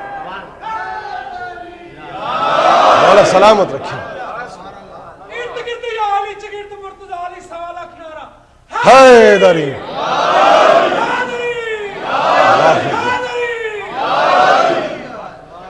دیکھیے موضوع مختلف ہو سکتا ہے، الفاظ مشکل نہیں تھے، قسم خدا کی خلاصہ سمجھ میں آ گیا ہوگا. ہم تو ایسا معجزہ دیں گے کہ تم خلاؤں کو تسخیر کرو، تم تیز رفتار سواریاں بناؤ، تم خلا باز سواریاں بنا لو. میں نے تو اپنے حبیب آخر کو معراج جسمانی کی شکل میں وہ معجزہ دیا ہے کہ تم صبح قیامت تک اس کے گرد قدم تک رسائی حاصل نہ کر سکو. یہ ہے معجزہ معراج جسمانی، نبی آخر کی معراج ہے. مسلمانوں، جس عقیدے سے تم نے انکار کیا اسی میں تمہارا تکامل تھا، اسی میں تمہاری عزت تھی، اسی میں تمہاری تعظیم تھی، اسی میں دنیا میں تمہارا وجود باقی رہتا. یہ مسلمان کی آئیڈینٹی کا سب سے بڑا وجود ثابت کرنے کا ثبوت تھا جس عقیدے سے تم نے انکار کیا. اب اصل میں پرابلم کہاں پر آتی ہے؟ مجلس کا یہ ٹکڑا صرف ان سے تعلق رکھتا ہے کہ جو علم دوست ہیں، اور یہاں میرا مجمع میرے ساتھ ساتھ ہے. اب قیامت کا جملہ ہے نوجوانوں کے لیے، قیامت کا جملہ ہے، اور آج کی مجلس کا نایاب تحفہ ہے. اور لرزتے ہوئے عقیدے میں، لرزتے ہوئے بازوؤں میں یہ جملہ امام ضامن کے فرائض کو انجام دے گا. اگر عقیدہ کمزور ہے تو میرا یہ جملہ لرزتے ہوئے بازوؤں پہ امام ضامن کے فرائض کو انجام دے گا. ہم اصل میں معراج جسمانی سے انکار کیوں کیا؟ ہم نے پیغمبر کی حیثیت کو انسان کی حیثیت سے سمجھنے کی کوشش کی ہے. ہم نے پیغمبر کی حیثیت کو انسان کی حیثیت سے سمجھنے کی کوشش کی ہے. یاد رکھو، انسان کی حیثیت سے نہیں، اللہ کی صفات کو کوئی شمار نہیں کر سکتا. لیکن اگر تم اللہ کی ساری صفات کو سمیٹ دو تو بس دو صفتیں ہیں کہ اس کے پاس ایک علم ہے، اس کے پاس ایک قدرت ہے. یہ پوری کائنات یا اس کے علم کی دین ہے یا اس کی قدرت کی دین ہے. اب علم جدید پڑھنے والے نوجوان اور بچے میرے ساتھ اٹھیں، جو ہائی اسکول میں ہیں، جو انٹرمیڈیٹ میں ہیں، جو بی ایس سی اور فزکس اور سائنس کو پڑھ رہے ہیں، کیمسٹری کو پڑھ رہے ہیں. میرا سوال ان سے ہے کہ آج علم جدید میں آنے کے بعد بہت بڑی معاونت کی ہے، بہت بڑی مدد کی ہے، اور اسلام کو سمجھنے کا سب سے بڑا وسیلہ علم جدید ہے. علم جدید مذہب کو سمجھنے کا سب سے بڑا وسیلہ ہے. دیکھیے، علم جدید نے پہلی مرتبہ آ کے 1400 برس کے بعد آج یہ بتایا کہ ہر چیز کی ایک رفتار بھی ہے اور اس کا ایک وزن بھی ہے. رفتار بھی ہے اور وزن بھی ہے. اس کی مثال یہ ہے، میں یہاں پر ہوا تک کی رفتار بتائی ہے، ہوا تک کا وزن بتایا ہے. چوتھے امام نے تو 1400 برس پہلے ہوا کے وزن کو بتایا تھا. آج میں یہاں پر آپ کے سامنے تقریر کر رہا ہوں، اس مثال کو سننے، میرے موضوع کو سمجھنے میں مددگار ثابت ہوگی. اور پھر کوئی یہ نہ کہے گا کہ الفاظ آسان ہیں یا سخت ہے. یہ مثال اسٹیکر کی طرح یہاں محفوظ ہو جائے گی اور یاد رہ جائے گی. دیکھیے، سائنس یہ کہتی ہے کہ جب انسان بولتا ہے، یہ الفاظ صادر ہو رہے ہیں، یہ الفاظ نکل رہے ہیں، تو ان الفاظ کی رفتار ہے. میں نے یہاں پہ کھڑے ہونے کے بعد یہ کیا ہے کھٹ. علم جدید یہ کہتا ہے کم سے کم سیکنڈ کے 10ویں حصے تک یہ آواز وہاں تک پہنچے گی جہاں پیچھے میرے بزرگ بیٹھے. لیکن کب؟ اگر رکاوٹیں برطرف ہو جائیں، اگر معنی برطرف ہو جائیں، اگر انسانیت میں جو ضعف ہے وہ برطرف ہو جائے، تو یہ آواز کو وہاں تک پہنچنے میں کم سے کم سیکنڈ کا 10واں حصہ ضرور لگے گا. کیوں؟ کہ جب آواز سفر کرتی ہے، جب الفاظ سفر کرتے ہیں تو 1200 مائل پر آور کی رفتار سے چلتے ہیں. لیکن کب؟ میری آواز لیکن پہنچے گی نہیں وہاں پر. کیوں نہیں پہنچے گی؟ چونکہ میری آواز میں ضعف ہے، درمیان میں رکاوٹیں ہیں، درمیان میں کچھ چیزیں مانے ہیں. لیکن اگر رکاوٹیں برطرف ہو جائیں، مانے برطرف ہو جائیں، تو میرے الفاظ وہاں تک پہنچیں گے اور 1200 مائل پر آور کی رفتار سے یہ الفاظ سفر کریں گے. ابھی میرے سامنے زندہ مثال آ گئی. ابھی پہلی محرم کو ریڈیو پہ میرا انٹرویو لے لیا، یہ جعفری صاحب بیٹھے ہیں. دیکھیے اب سمجھ میں آیا، شہزادی پڑھواتی ہے، نہ انٹرویو لیتے نہ مثال آتی. تو اب میں نے ریڈیو پہ جب انٹرویو دیا تو میں نے یہ سوچا کہ پاکستان دور ہے یہاں سے 12,000 مائل پر، تو کم سے کم یہ آواز وہاں پر جب پہنچے گی تو 12 گھنٹے میں پہنچے گی. 1200 مائل پر آور تو 12 گھنٹے میں 12,000 مائل پہ پہنچے گی.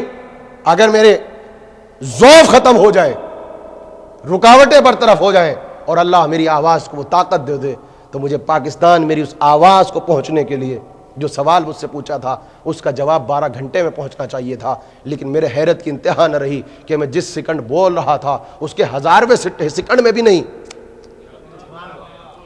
اسی وقت میری آواز کو وہاں پہ سنا جا رہا تھا. تو اب اگر مجمع میں یہ گفتگو کروں اور کوئی اٹھ کے یہ کہے کہ آپ غلط کہہ رہے ہیں، تو آپ کہیں گے کہ تم جو غلط کہہ رہے ہو یہ دلیل علم نہیں ہے، یہ دلیل جہالت ہے. یہ دلیل علم نہیں ہے، دلیل جہالت ہے. ہم نے کہا یہ آواز پہنچی کیسے؟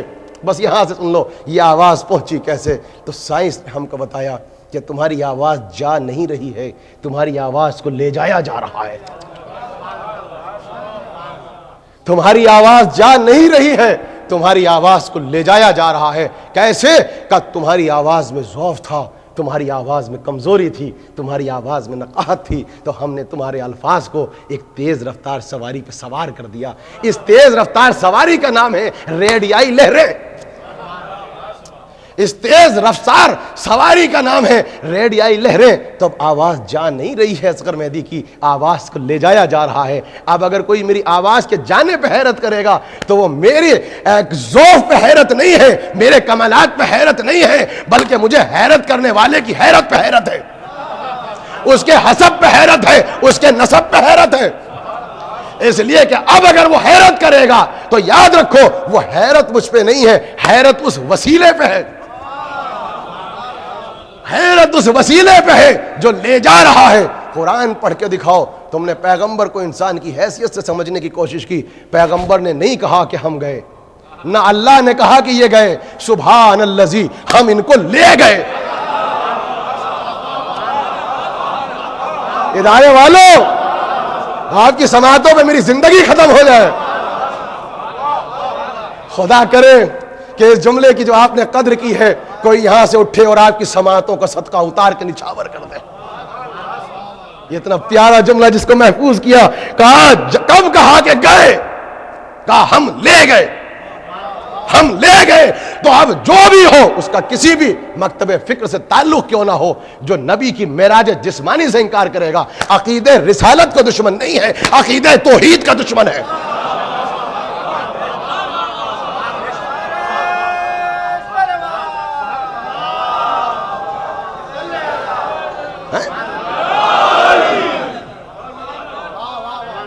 اللہ کی مولا آپ کو سلامت رکھے.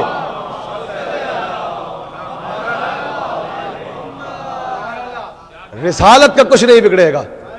عقیدہ توحید ڈیمیج ہوا چونکہ عقیدہ توحید دو چیزوں پہ ٹھہرا تھا, یا اس کا تعلق علم سے تھا یا اس کا تعلق قدرت سے تھا. جس نے معراج جسمانی کو چھوڑا, اللہ کی دو صفتوں کو چھوڑ دیا, ایک صفت علم کو چھوڑا, ایک صفت قدرت کو چھوڑا. اور جو اللہ کی ان دو صفات کو چھوڑ دے وہ سب کچھ ہو سکتا ہے, اللہ کا مسلمان بندہ نہیں ہو سکتا. یہ جملہ میں نے کہا تبرکاً تحفہ تھا کہ تم وحدت کا انکار کر رہے ہو, رسالت کے منکر نہیں ہو. عقیدہ توحید جاتا ہے. اب سنو, کہا کہ نہیں صاحب ہم معراج جسمانی کو مان لیں. پھر اب ان بچوں کے لیے پڑھ رہا ہوں جو ہائی اسکول میں ہیں, انٹر میں ہیں, وہ بھی ذرا سنیں, بزرگ حوصلہ افزائی فرمائیں گے. میری بہنوں کے لیے بھی یہ نایاب تحفہ ہوگا اس مجلس کا. اور جس وقت بھی جملہ یاد آ جائے اس طالب علم کے حق میں دعا کیجیے گا. قیامت کا جملہ ہے, شہزادی پڑھوا رہی ہے, یہ جملہ ادا نہیں کیا جا سکتا. کہا کہ صاحب ہم معراج جسمانی کو مان لیں, مگر معراج جسمانی آپ کی کنڈیشنل ہے, اس کے ساتھ آپ رفتار کو لاتے ہیں. کتنی تیزی سے گئے, اتنی تیزی سے گئے کہ وضو کا پانی جو چلا تھا ابھی اپنے مقام تک نہ پہنچا تھا. بستر کی گرمی باقی تھی, زنجیر در ابھی تک ہل رہی تھی. دیکھیے 2 یا 4 منٹ اضافی ہو گئے, مگر موضوع کی ضرورت تھی, موضوع کو یہیں روک دوں گا. دیکھیے رفتار کے ساتھ اور اسپیڈ کے ساتھ علم جدید یہ کہتا ہے کہ بس ایک پرابلم ہے, بس ایک پرابلم. وہ کیا ہے؟ کہا جب کوئی شے ہواؤں میں پرواز کرتی ہے تو فرکشن پیدا ہوتا ہے, پھر گرمی پیدا ہوتی ہے, پھر اس کی رگڑ سے حدت پیدا ہوتی ہے, تو چیزوں کے پگھلنے کا خطرہ ہوتا ہے, اشیاء کے پگھلنے کا خطرہ ہوتا ہے. یہ حقیقت ہے. جیسے جیسے رفتار بڑھے گی ویسے ویسے حدت پیدا ہوگی, جیسے جیسے رفتار بڑھے گی ویسے ویسے اس کی رگڑ سے گرمی پیدا ہوگی. لہٰذا سائنس نے یہ کہا کہ جب راکٹ فضا میں جاتے ہیں تو وہ 1 منٹ میں 1000 کلومیٹر کی رفتار سے چلتے ہیں. تو دیکھو جب راکٹ بنانا تو اس دھات سے نہیں بنانا جس دھات سے لاؤڈ اسپیکر بنا ہے. میں آپ کے ذہنوں سے اتنا قریب ہو کے گزر رہا ہوں. جب راکٹ بنانا تو اس دھات سے نہیں بنانا جس دھات سے لاؤڈ اسپیکر کا اسٹینڈ بنا ہے. کیوں؟ کہا کہ دیکھو اس کی ایک کیپیسٹی ہے, جب یہ ہواؤں میں پرواز کرے گا فضاؤں کو تخسیر کرے گا, اور جب یہ تسخیر کی منزلوں میں پہنچے گا تو رگڑ پیدا ہوگی, پھر حدت پیدا ہوگی, پھر گرمی پیدا ہوگی, پھر یہ جل جائے گا, پھر یہ پگھل جائے گا. لہذا جب راکٹ بنانا تو اس میں وہ دھات استعمال نہ کرنا, ہائے ہائے ہائے ہائے, اس دھات کو استعمال نہ کرنا جس دھات سے یہ لاؤڈ اسپیکر بنا ہے. یہ بھی دھات ہے, وہ بھی دھات, مگر احمق اس دھات کو اس کے جیسا نہ کہنا. اگر اس کے جیسا کہا اس کا کچھ نہیں بگڑے گا، احمق تو جلے گا۔ ہے تو بھی دھات، ہے وہ بھی دھات، مگر دھات دیکھ کر، اپنے جیسا دیکھ کر، سائز دیکھ کے، رنگ دیکھ کے، کلر دیکھ کے اس کو اپنے جیسا نہ کہہ دینا۔ کہا پھر کیا کریں؟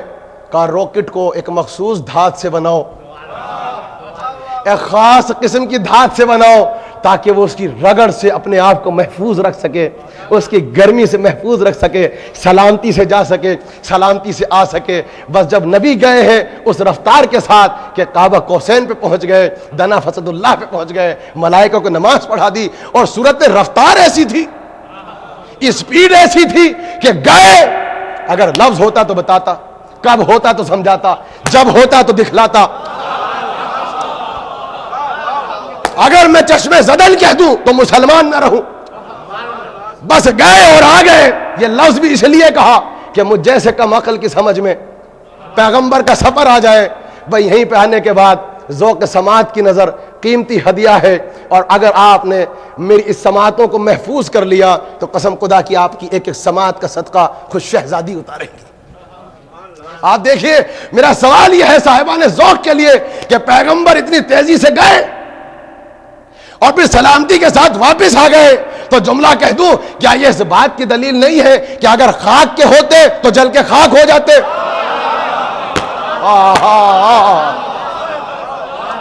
اس سے بہترین جملہ نہیں ہے میرے پاس۔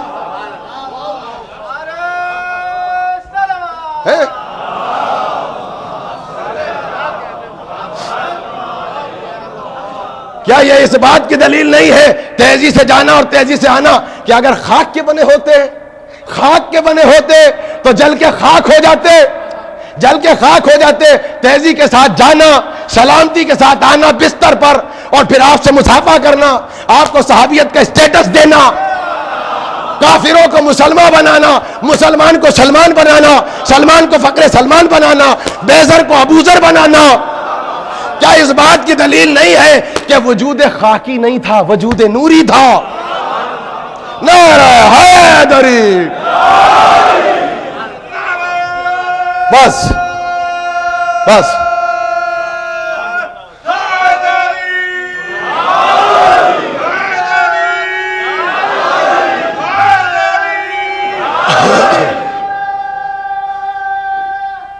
حیدری!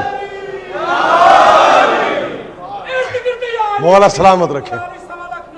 حیدری!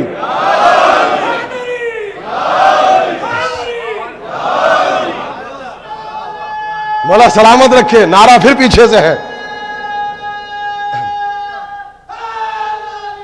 یا علی یا علی۔ بیٹھیے میرا نوجوان، بیٹھنے کے حساب سے پیچھے، سماعت کے اعتبار سے یہاں ہے۔ ہاں، وجود خاکی نہیں تھا، وجود نوری تھا۔ مصائب کی طرف تو کارواں بڑھا، مجلس کو یہاں پہ سمیٹ دیا۔ 5 منٹ اگر اضافی ہوئے تو دیکھیے، موضوع کی مشکل یہ ہے کہ گھڑی کی سوئیاں دیکھ کے مجلس نہیں پڑھ سکتا تھا۔ اب بس ایک جملہ اور زحمت تمام، اور جو ابھی تک نہیں بولا تھا نا اب وہ بولے گا۔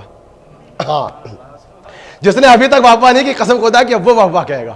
اور میں کہتا ہوں اس کے حق میں بولا کرو جس کے حق میں کل کوئی نہیں بولا تھا، تب فاطمہ زہرا آپ کے حق میں بولیں گی۔ نوجوانوں، آپ کی سماعتوں کی نظر آج کی مجلس کا نایاب تحفہ۔ میں نے مجلس پوری 1 گھنٹہ 5 منٹ پڑھی، آپ نے 4 یا 5 مرتبہ کہا سبحان اللہ۔ اب میرا آپ سے سوال ہے، آپ میرے ایک ایک جملے پہ سبحان اللہ کیوں نہیں کہہ رہے؟ قیامت کا جملہ ہے، دیکھیے اسے خطابت نہ کہیے گا، مسکرائیے گا نہیں۔ کیوں نہیں کہہ رہے آپ سبحان اللہ؟ تو آپ نے ایک جملہ کہا، قبلہ آپ عالم صحیح، سر پہ امامہ صحیح، مگر ہم کیا کریں، ہماری سبحان اللہ کا ایک معیار ہے، ہماری سبحان اللہ کا ایک معیار ہے۔ جب کوئی بات انوکھی ہوتی ہے، جب کوئی ادا نرالی ہوتی ہے، جب کوئی کارنامہ عظیم ہوتا ہے، تب نکلتا ہے زبان سے سبحان اللہ۔ تو جب مخلوق ہو کے آپ کی سبحان اللہ کا معیار ہے،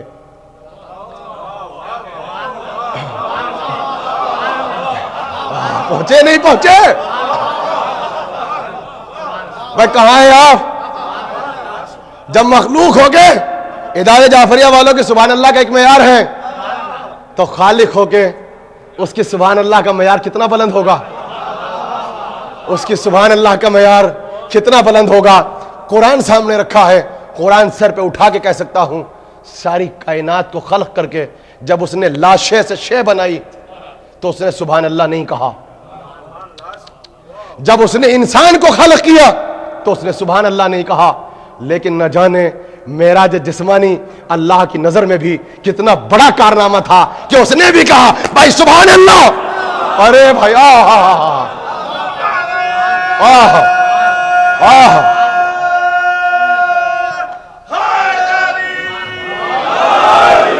آیت کا آغاز ہے سبحان الذی اسری بعبدہ.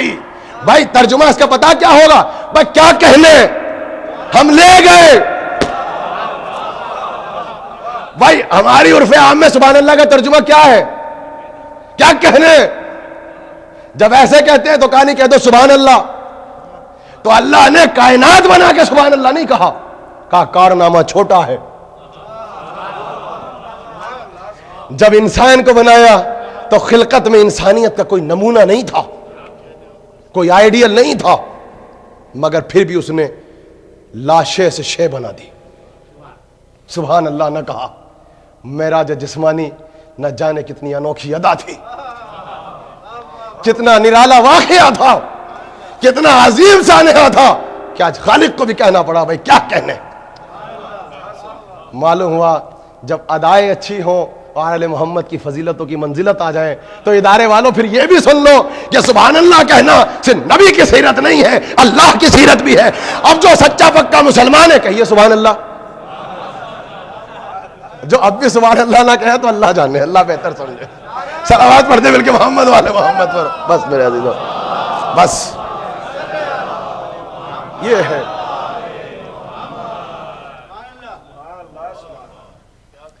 میں انتہائی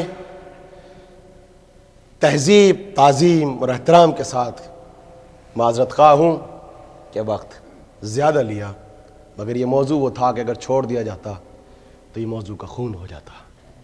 یہ میری ضرورت نہیں ہے، یہ موضوع کی ضرورت تھا. یہ جملہ میں سمیٹ دوں گا اور اعتدال یہ رکھوں گا کہ چاہے اختصار کے ساتھ مصائب ہوں مگر ایک ایک آنکھ سے اشک جاری ہو. آپ یہاں ایام اعزاں میں رونے کے لیے آتے ہیں، ماں بہنیں یہاں پر گریا و بکا، اور یہ انجمنیں، یہ ماتمی دستہ، یہ میرے بزرگ، یہ بچے انتظار میں بیٹھے ہیں. ہمیں ماتم کرنا ہے، ہمیں ماتم کرنا ہے. تو آپ رونے کے لیے آئے ہیں تو ماتم سے پہلے گریا. اور آج کی تاریخ 3 محرم گزر گئی ہے، 4 کی شب آ گئی. عجیب سی کیفیت ہے. مسافروں کا کارواں، مسافروں کا قافلہ دشت نینوا پر، شط فرات پر، کرب و بلا پر ٹھہرا ہے. آندھیاں چلتی ہیں. شہزادی کہتی ہیں بھیا یہ کیسی زمین ہے؟ کہ نانا نے وصیت فرمائی تھی اس زمین کے لیے. اور اس کے بعد کہا بہن یہ وہی زمین ہے جس کے لیے نانی ام سلمہ نے کہا تھا ہر جگہ پر جانا، سرزمین عراق نہ جانا. یہاں خیمے نصب ہوں گے، یہاں قتل گاہ بنے گی، یہ نشیب میں علی اکبر گریں گے، یہاں اصغر گریں گے، یہاں قاسم کا لاشا پامال ہوگا. اور اس طریقے سے کہا کہ خیمے نصب کیے جائیں. میں نے مصائب کو سمیٹا مگر قیامت کا جملہ کہہ کے مجلس کو یہیں پہ رکا دوں گا. سنو دوستو، میرے عزیزوں اور مولا کے عزاداروں، جملہ سنو. جب کوئی کارواں آتا تھا، کوئی لشکر آتا تھا تو گھوڑوں کی ٹاپوں کی آواز سے دشت کربلا دہل جاتا تھا. اور جلدی سے شہزادی پوچھا کرتی تھی بھیا یہ قافلہ کس کا ہے؟ کبھی کہا عمر سعد کا ہے، پسر سعد کا ہے، حرملہ آیا ہے، شمر آیا ہے. بس جیسے یہ کہتے تھے تو ایک مقام وہ آیا کہ اب شہزادی سے صبر نہ ہوا. بھیا دنیا میں سب کے چاہنے والے، کوئی آپ کا چاہنے والا نہیں ہے. کب بہن آپ نے دیکھا کہ حج کو عمرے سے تبدیل کیا ہے؟ مکے میں رہنا کسی کو گوارا نہ تھا، مدینے میں رہنا گوارا نہ تھا، کوفے جائیں کسی کو گوارا نہ تھا. دنیا نے نگاہیں بدل لیں. ابھی یہی سلسلہ چل رہا تھا. بہن کو تسلی دی. ایام گزرتے چلے گئے, شب و روز گزرتے چلے گئے. 9 محرم کی شب گزری, دوپہر کا وقت آیا, دوپہر کا وقت تھا, وقت ظہر کا ہنگام تھا. اس طریقے سے امام عالی مقام کا مرتبہ تھا. میں آپ کے سامنے کیا بیان کروں, میری کوشش ہوتی ہے فضائل ہو یا مصائب ان حساس الفاظ کو استعمال کیا جائے تاکہ جا کے آپ کے نفسیات کے اوپر اثر انداز ہو سکے. امام عالی مقام کا مرتبہ یہ تھا, تاریخ نے لکھا کہ بیچ میں امام عالی مقام تھے, چاروں طرف سے جوانان بنی ہاشم نے امام عالی مقام کو اپنے گھیرے میں لے رکھا تھا تاکہ امام کا تحفظ رہے. اور تمام انصار حسینی نے, تمام اصحاب حسینی نے جوانان بنی ہاشم کو اپنے گھیرے میں لے رکھا تھا کہ ان کے اوپر کوئی آنچ نہ آ جائے. اس کیفیت سے امام عالی مقام ٹھہرے ہیں کہ اتنے میں کیا دیکھا کہ دشمن کے کارواں کی طرف سے کوئی ایک گھوڑے سوار ہے جو گھوڑے کو دوڑاتا ہوا چلا آ رہا ہے, اور اس کے برابر میں پیچھے پیچھے قریب ایک نوجوان اور بھی ہے جو ایک گھوڑے کی پشت پہ بیٹھا ہوا ہے. دور سے دیکھا کہ آپس میں وہ کارواں, جو مختصر سا کارواں ہے, وہ ٹھہرتا ہے. وہ تو ہمیں تاریخ نے بتایا کہ وہ آنے والا حر تھا, حر کے ساتھ اس کا جوان بیٹا تھا. بہت روئے کہ آپ ماتم کرتے رہنا, مصائب سنتے رہنا. قیامت کا جملہ ہے, ایک منزل وہ آ گئی کہ ایک مرتبہ حر نے تڑپ کے کہا, بیٹا یہ ایک مجرم ہے کائنات کا سب سے بڑا, جو ولی خدا کی خدمت میں جا رہا ہے. بیٹا مجرم جب جاتے ہیں حاکم کے سامنے تو ہاتھ کھلے ہوئے نہیں ہوتے, ہاتھ بندھے ہوتے ہیں. میرے لال میں شرمسار ہوں, میں شرمندہ ہوں, میرے ہاتھوں کو ایک رسی سے یا رومال سے باندھ دے جیسے گناہگاروں کے, مجرموں کے ہاتھوں کو باندھا جاتا ہے. یہ ہاتھ بند گئے, قافلہ چلا, پھر رکا. کہا فرزند زہرا کا سامنا کرتے ہوئے شرم آتی ہے. کہا بابا کیا چاہتے ہو؟ کہا ایک پٹی میری آنکھوں پہ بھی باندھ دے, نگاہیں سامنا نہیں کر سکتی. کہا بابا پھر چلو گے کیسے؟ کہا جب امام عالی مقام کا خیمہ آ جائے تو تم تکبیر بلند کر دینا.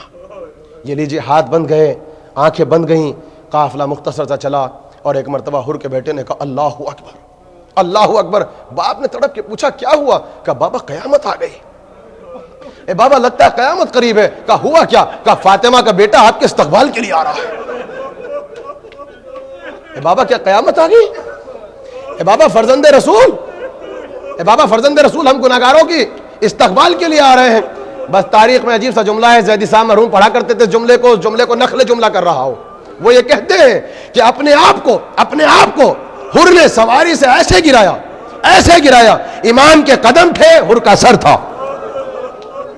اور کچھ نہ کہا, قدموں پہ سر رکھ کے, سنو گے, قدموں پہ سر رکھ کے ایک جملہ کہا, رحمت للعالمین کے نواسے, کائنات کا سب سے بڑا مجرم آپ کی بارگاہ میں آیا ہے, کیا میری خطا معاف ہو سکتی ہے؟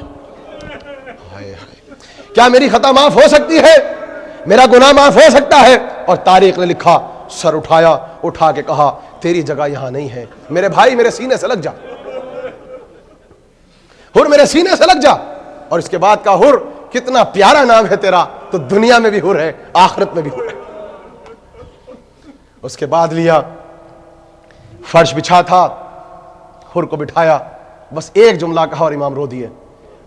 ایک جملہ کہا, بھائی جب دشمن بن کے ملا تھا تو تیرے جانوروں تک کو سیراب کیا تھا. بہت روئیں گی میری ماں بہنیں اس جملے کے بعد. بھائی جب دشمن بن کے آیا تھا تجھ کو سیراب کیا تھا. اے بھائی میں اتنا غریب ہو گیا کہ میرے پاس ایک چلو پانی نہیں ہے کہ رباب کا بیٹا جھولے میں بے ہوش پڑا ہے, رباب کا بیٹا خیمے میں بے ہوش پڑا ہے, میرے پاس پانی نہیں ہے. بس یہ سننا تھا سر جھکا کے, کہا مولا مجھے شرمندہ نہ کرو, پیاس کا سبب میں ہوں, اے آقا مجھے شرمندہ نہ کرو. اتنے میں تکبیر کی آوازیں بلند تھی. جناب زینب مصلی پہ تھیں, فضا کو بلا کے کہا یہ تکبیر کی آوازیں کیسی؟ فضا نے کہا مبارک ہو. کیسی مبارکباد؟ کہا حر آیا ہے, حر آیا, قیامت گزر جائے گی, قیامت, بہت روئیں گے آپ. حر آیا ہے جسے دیکھ کے حسین خوشی کا اظہار کر رہے ہیں, اور جب حسین خوش ہوئے تو جوانان بنی ہاشم خوشی میں نعرے تکبیر بلند کر رہے ہیں. ان کو دیکھ کے اصحاب حسینی ہے جو مسرت کا اظہار کر رہے ہیں. بس جیسے یہ سنا, کہا جلدی سے اونا محمد کو بلاؤ. اونا محمد آئے. جانتے ہو کیسی ماں تھی, کیسی کریمہ بی بی تھی. ایک جملہ کہا, بیٹا پہلے تو جا کے ہمارے مہمان کو ہمارا سلام کہہ دو, اس کے بعد بیٹا ایک کام کرنا, ہم جانتے ہیں وہ شریف ہے اس لیے آیا ہے. بیٹا احساس ندامت اسے مار رہی ہوگی, احساس ندامت اسے مار رہی ہوگی. اور تم دائیں جا کے کھڑے ہو جانا, تم بائیں جا کے کھڑے ہو جانا اور ایسے اس کا احترام کرنا جیسے ماموں کا احترام کیا جاتا ہے، جیسے چچا کا احترام کیا جاتا ہے۔ بچے گئے، جا کے حر کے پاس کھڑے ہو گئے اور ایک مرتبہ سلام پہنچایا، حر نے سر و سینہ پیٹ لیا۔ ایک مرتبہ امام عالی مقام نے کہا تجھے خیمے کے قریب لے چلوں تاکہ تو اپنا سلام بہن تک پہنچا دے۔ بھئی یہ سننا تھا کہ آقا اتنا حوصلہ نہیں ہے، آقا اتنا حوصلہ نہیں ہے۔ کہا پھر چاہتا کیا ہے؟ کہا یہ دو بچے کون ہیں؟ کہا یہ علی کی بیٹی زینب کی نشانیاں ہیں، میرے نوجوانوں بہت رو گے ماتم کرو گے۔ کہا کون؟ کہا یہ اون محمد۔ بس ہاتھ جوڑے، کہا جا کے بچوں اپنی ماں سے صرف اتنا کہہ دو، کیا بطول مجھے معاف کر دیں گی؟ کیا محشر میں آپ کی ماں فاطمہ زہرا مجھ سے راضی ہو گئی؟ بس جیسے ہی سنا حسین نے سینے سے لگا کے کہا ہو شرمندہ نہ ہو، میری ماں تجھ سے راضی ہے۔ بہت روئیں گے آپ، بہت روئیں گے آپ۔ کہا مولا مگر احساس ندامت مجھے مار رہا ہے۔ کہا چاہتا کیا ہے؟ کہا چاہتا ہوں کربلا کے شہیدوں میں پہلا نام میرے بیٹے کا ہو۔ کہا کیوں؟ کہا میں دیکھنا یہ چاہتا ہوں، مجھے پتا تو چلے جوان کا غم کیسا ہوتا ہے، اپنوں کی چوٹ کیسی ہوتی ہے، اپنوں کے لاشیں کیسے ہوتے ہیں، مجھے احساس تو ہو۔ کوئی اور موقع ہوتا تو اجازت نہ ملتی، اجازت ملی۔ بیٹا چلا، یہ ایک جملہ کہا، زیدی صاحب مرحوم کہتے تھے، بیٹے سے کہا بیٹا یہ سوچ کے لڑنا تو اپنے باپ کے گناہوں کا کفارہ ہے۔ بیٹا چلا، دشمنوں کے نرگے میں گھرا، وقت معین ہے، مجلس کو میں نے سمیٹ دیا۔ بیٹا تھا، زخم لگے، تلواروں کے زخم تھے، جب سنبھل نہ سکا فرش زمین پہ آیا اور بس ایک جملہ کہا بابا بابا بیٹے کی مدد کو پہنچو۔ ہو رہے مولا سے محبت رکھتا ہے مگر تھا تو باپ۔ صاحبان اولاد تشریف فرمائے، سنو بھائی تھا تو باپ، ابھی تک بیٹے کے ساتھ ساتھ تھا، کلیجہ تھام لیا، زمین پہ بیٹھ گیا۔ اچھا علم نفسیات کا جملہ ہے، جب بیٹے نے پکارا ہوگا کتنا تیزی سے دوڑ کے گیا ہوگا، کتنا تیزی سے دوڑ کے گیا ہوگا، لیکن نہ جانے حر کے بیٹے سے کتنا قریب تھے امام، نہ جانے کتنا قریب تھے امام۔ اب جو حر قریب گیا تو کیا دیکھا؟ فرزند زہرا ہے، خاک کربلا پہ جلتی ہوئی ریت پہ بیٹھے ہیں، حر کے بیٹے کا سر ہے، امام کا زانو ہے، خاک و خون کو صاف کرتے جاتے، کہتے بیٹا جوانی راس نہ آئی، ضعیف باپ کو تو نے غم دے دیا ضعیفی میں۔ یہ سننا تھا۔ حر قریب آیا، آ کے منظر دیکھا، گھٹنوں پہ سر رکھ کے کہا آپ کس لیے آئے ہیں؟ بس سر اٹھا کے کہا حر پہلے بتاؤ تم کس لیے آ گئے، تم کس لیے آئے ہو؟ حر کہا کچھ نہیں، بیٹے کا لاشا اٹھانا ہے۔ بھئی یہ سننا تھا۔ فرزند زہرا رونے لگے، حر کیا ہماری روایت بھول گیا، ہماری تہذیب بھول گیا؟ جب جوانوں کی میتیں اٹھتی ہے چاہنے والے باپ کو قریب نہیں جانے دیتے۔ ارے حر میں کس لیے آیا ہوں؟ میں تیرے بیٹے کا لاشا اٹھاؤں گا۔ اے عزادارو، ارے ہاتھوں کو جوڑو، چلو کربلا چلے۔ اے مولا، ارے وقت عصر آ جاؤ۔ اے حر، ارے شرط وفا تو یہ ہے، مولا علی اکبر کا لاشا کیسے اٹھے گا؟ 18 برس کا بیٹا ہے، ضعیف باپ ہے، ماتم کر کے کہتا ہے بنی ہاشم کے بچوں آؤ، مجھ سے جوان کا لاشا نہیں اٹھتا۔ واہ علی اکبرہ، واہ مصیبتہ، ماتم حسین۔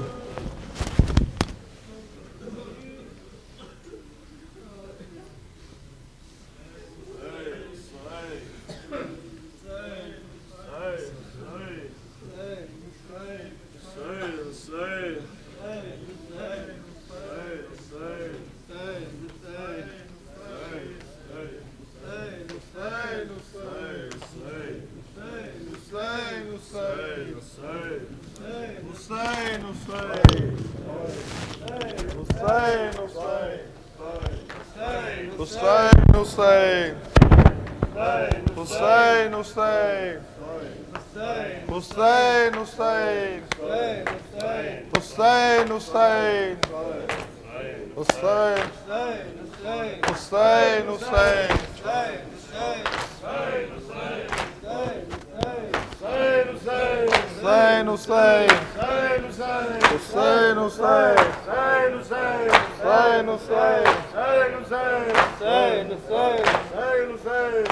کہتی تھی یہ زینب، کہتی تھی یہ زینب،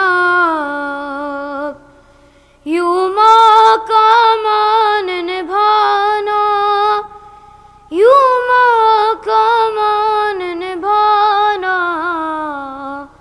ہے اون و محمد، ہے اون و محمد، ہے اون و محمد، ہے اون و محمد، ہے اون و محمد،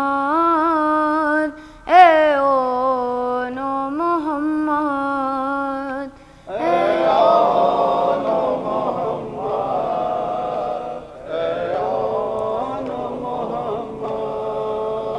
شبیر کہ تم صدقہ ہو اب خیمے میں بیٹا، تم لوٹ کرنا نا، اے اون و محمد، اے اون و محمد،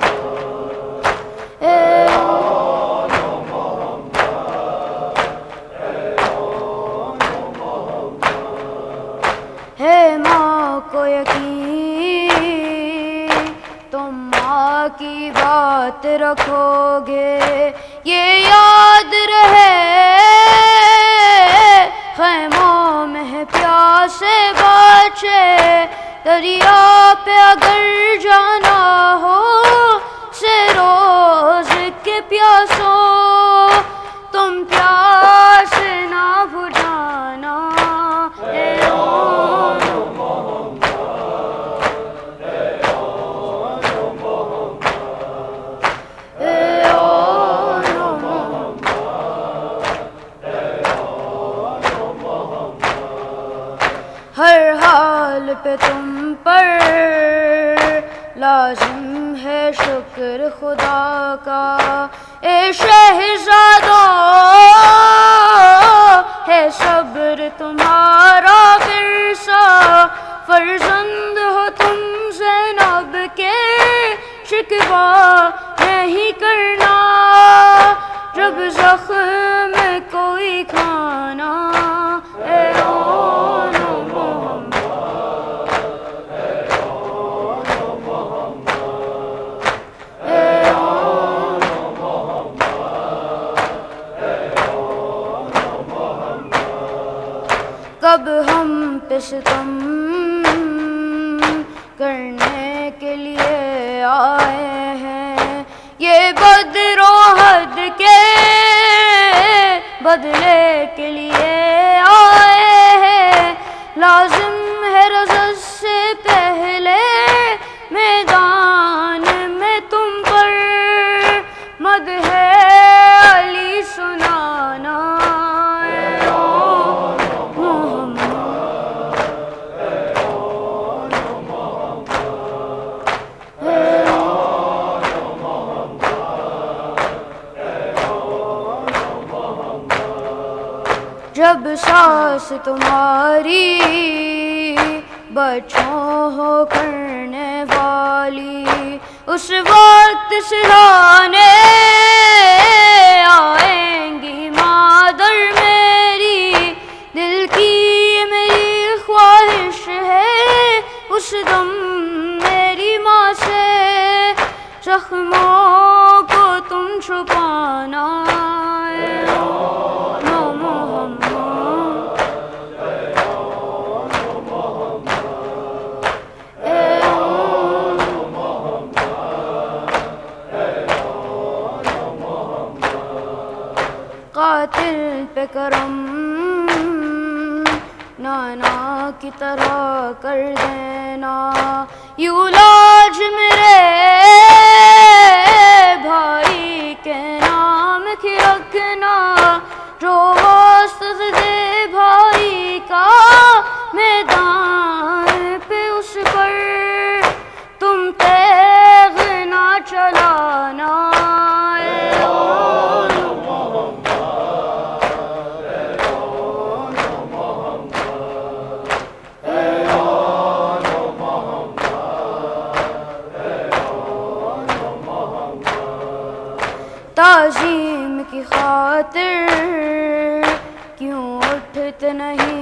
اب بیٹا دیکھو تو سرانے آئے ہیں میرے بھیا جاگو میرے شہزادوں کیا بھول گئے ہو قدموں پہ سر جھکانا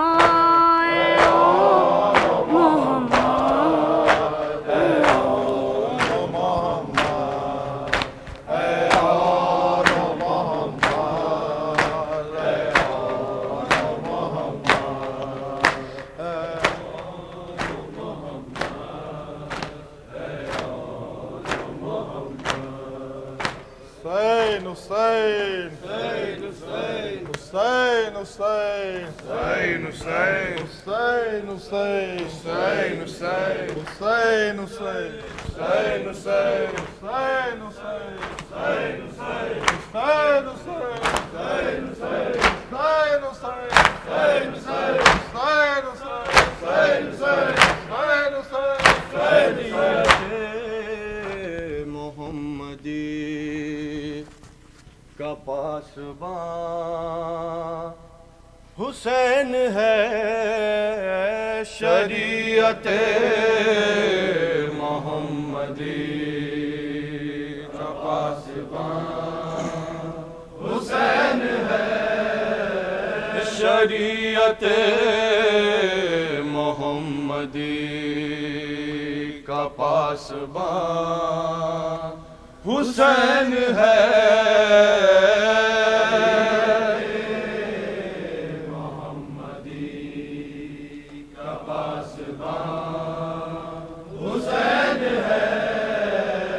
نگاہ کی بلندیوں کا آسماں حسین ہے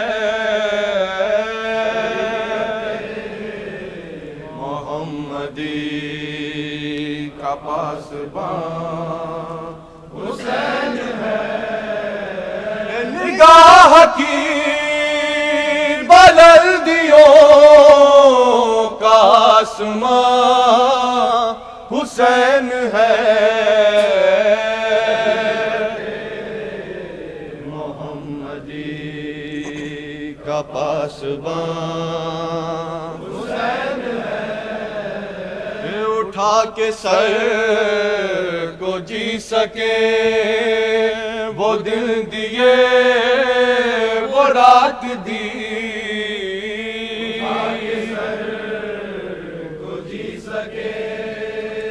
وہ دن دیے وہ رات دی رے حسین تیرے صبر نے یزیدیت کو مات دی حسین تیرے صبر نے یزیدیت کو مات دی لہو سے دین کو حیات دی حیات دی جہاں جہاں ہے زندگی وہاں وہاں حسین ہے محمدی کا پاسباں حسین ہے شریعت محمدی کا پاسباں حسین ہے اطاعت حسین میں رکا ہے سجدہ رسول حسین میں رکا ہے سجدہ رسول فروع دین رک گیا جو آیا دین کا اصول فروع دین رک گیا جو آیا دین کا اصول نماز ہاتھ رکی رہی برائے دل برے بطول، نماز فخر بلدگی سے بھی گرا حسین ہے، محمدی کا پاسبان حسین ہے، شریعت محمدی کا پاسبان حسین ہے، بغیر مجلس عزا کہاں دلوں کو چین ہے،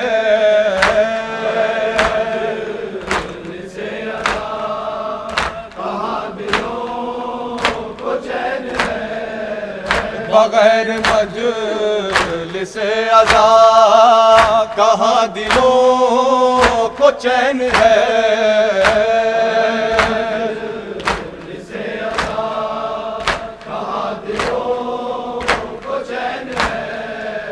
یہ غم ملا جسے ملا کہ یہ خدا کی دین ہے،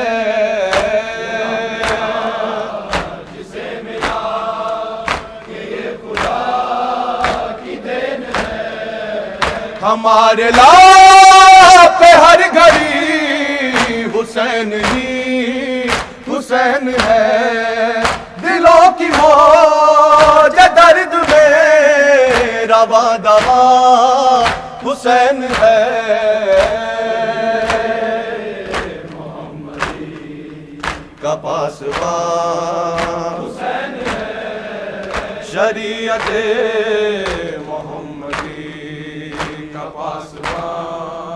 حسین ہے، چلا ہے سوئے کربلا اٹھا کے اپنے جو قدم، کربلا اٹھا کے اپنے جو قدم، بچانے دین مصطفیٰ اٹھا کے دین کا علم، مصطفیٰ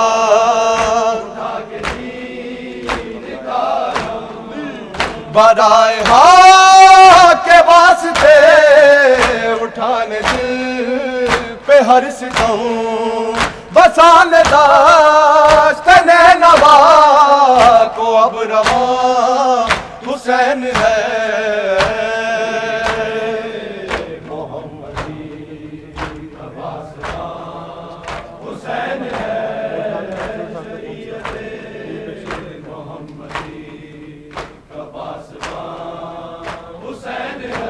بعد قتل شاہ کہتے تھے حرام، بعد قتل شاہ کہتے تھے حرام، بعد قتل شاہ کہتے تھے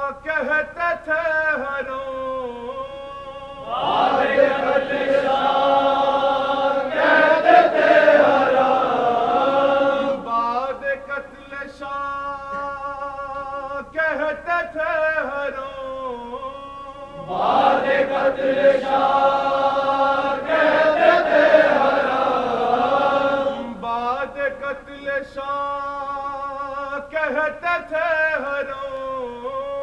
بعد قتل شاہ کہتے تھے حرام، بعد قتل شاہ کہتے تھے حرام، بعد قتل شاہ کہتے تھے حرام، بعد قتل شاہ کہتے تھے حرام، بعد قتل شاہ کہتے تھے حرام، بعد قتل شاہ کہتے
2000